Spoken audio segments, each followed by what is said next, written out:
Hello students. इस video में मैं कक्षा 12वीं वाले विद्यार्थियों को 5 नंबर वाले महत्वपूर्ण प्रश्न बताने वाला हूं। 1 नंबर, 2 नंबर, 3 नंबर का प्रश्न पहले ही कंप्लीट मैंने कर दिया है, जो आपके वार्षिक पेपर में आने वाले हैं। बचा था सिर्फ 5 नंबर वाले प्रश्न इस अध्याय से, तो उसको भी देख लेते हैं। ज़्यादा प्रश्न नहीं है, बहुत कम है, क्योंकि 4 अध्याय मिला के आपको देखना है। तो हम सिर्फ उन्हीं प्रश्नों पर बात करेंगे जो आपके वार्षिक पेपर में आएगा। तो बस आपको क्या करना है, तैयारी करना है, ज़्यादा कुछ नहीं करना है। और आपको बुक भी पढ़ने की अलग से आवश्यकता नहीं है, बस इन प्रश्नों को रट के रखना है। तो वर्तमान में मैं आपको यही सजेस्ट करूंगा कि आप अभी से इन सारे प्रश्नों को रट के रख लो, क्योंकि आपके अध्याय भी कम है और जिस हिसाब से बता रहे हैं उस हिसाब से कम टॉपिक में आपका पूरा टॉपिक क्लियर हो रहा होगा। तो चलो प्रश्नों को देख लेते हैं। तो इस अध्याय के जो 5 नंबर वाले प्रश्न है वो है, अलैंगिक तथा लैंगिक जनन के मध्य अंतर स्पष्ट कीजिए। कायिक जनन को प्रारूपिक अलैंगिक जनन क्यों माना जाता है। तो इसका हमें क्या करना है, अंतर स्पष्ट करना है। तो देख लेते हैं। एक साइड हम लोग अलैंगिक जनन लिखेंगे, दूसरे साइड लैंगिक जनन लिखेंगे। अब यहाँ पे जो टॉपिक है इनके बारी बारी से अंतर देख लेते हैं। देखो, अलैंगिक जनन क्या होता है, प्रजनन में केवल एक ही प्राणी भाग लेता है।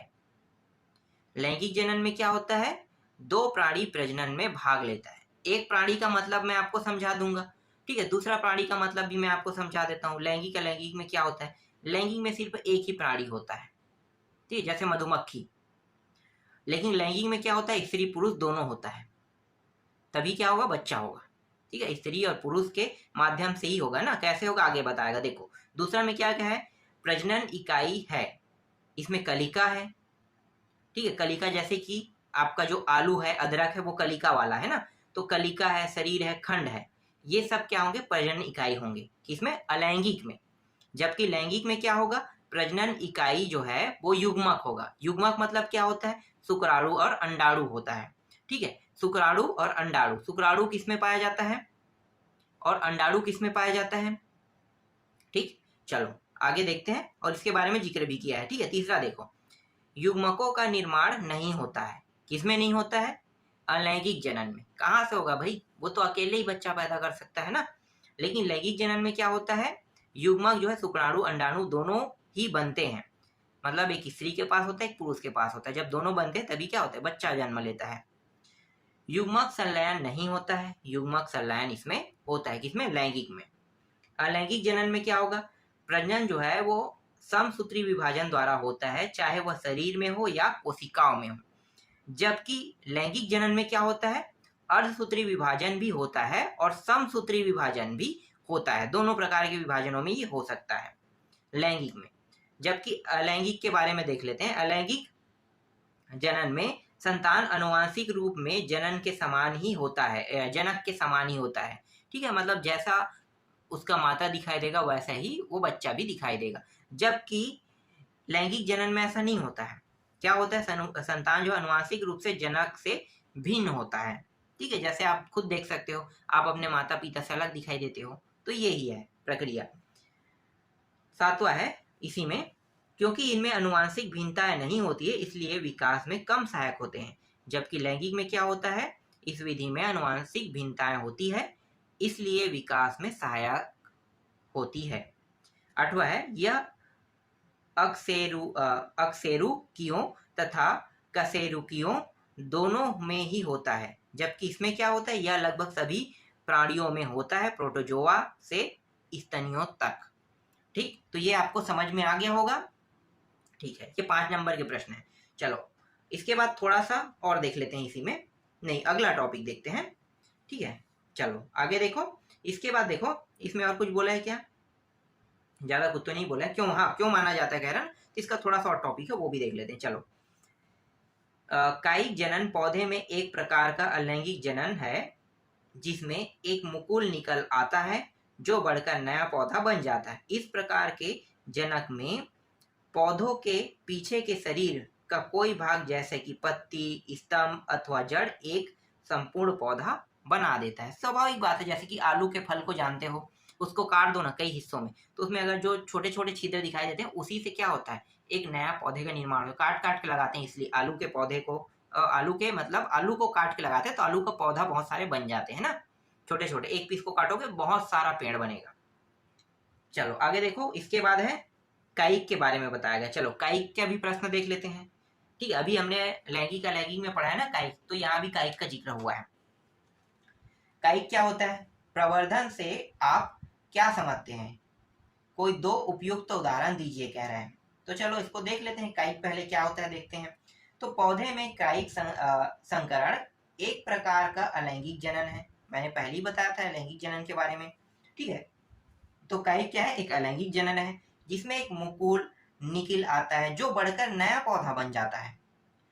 प्राकृतिक विधियों से काइक प्रवर्धक जड़ों, स्तंभ अथवा पत्तियों से हो सकता है। कृत्रिम विधियों द्वारा काइक संकरण की विधियों में आते हैं। और उदाहरण में क्या लिखो, मतलब इसके बारे में बताओगे तो रोपण है, दाब है, कलम का लगाना अथवा उतक संवर्धक। सीधी सी बात कहो तो आलू आप लोग समझ सकते हैं इसमें। ठीक है, इसमें बहुत सारे दिए हुए हैं तो उनको ना देखते हुए हम आलू को ही देख लेते हैं। जैसे एग्जाम्पल में भी बताया इन्होंने, उदाहरण के लिए आलू को उसकी आंखों द्वारा तथा अदरक को उसके प्रकंद द्वारा उत्पन्न किया जाता है। इन पौधों के स्तंभ तनों से गांठों को लेकर उगाया जाता है। अनुकूलन परिस्थितियों में वे गांठें जड़ उत्पन्न करती है और फिर नया पौधा विकसित होने लगता है। ठीक है, अब थोड़ा सा हम लोग आलू के बारे में देख लेते हैं। ठीक है, आलू के चित्र देखो। आलू के चित्र में देखो यहाँ पे पूरा लिखा हुआ है ना, आई, आंख से पौधा बनता है बता रहा है। ठीक है, आंख से भी पौधा बनता है, मतलब नीचे में आई लिखा हुआ है, ऊपर में देखो स्केयर ऑफ स्टीम लिखा हुआ है।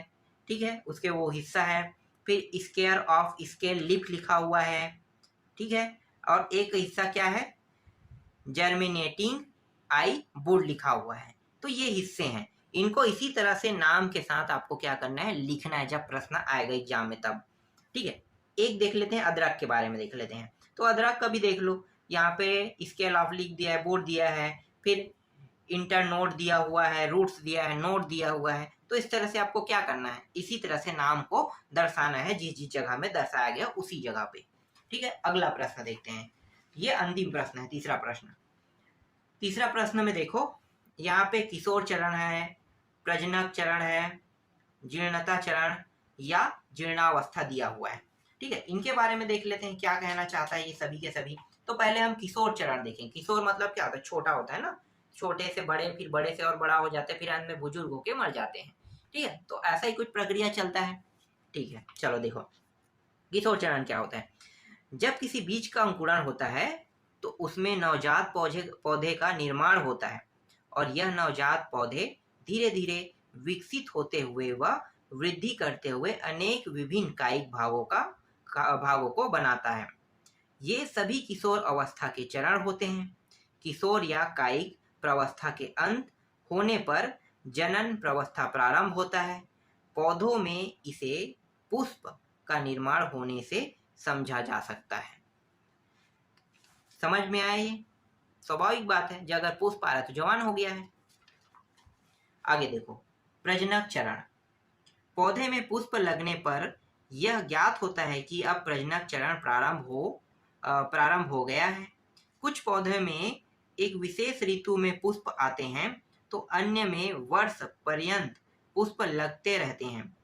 कुछ पौधे अपने जीवन काल में केवल एक बार ही पुष्प उत्पन्न करते हैं। वार्षिक तथा द्विवार्षिक किस्मों में स्पष्टता कायिक जनन तथा जीर्णता की प्रावस्थाओं को देखा जा सकता है। इस चरण में प्रजनन कार्य होता है। प्राणियों में भी मौसम व हार्मोन का प्रभाव होता है। तीसरा है जीर्णता चरण या जीर्णावस्था।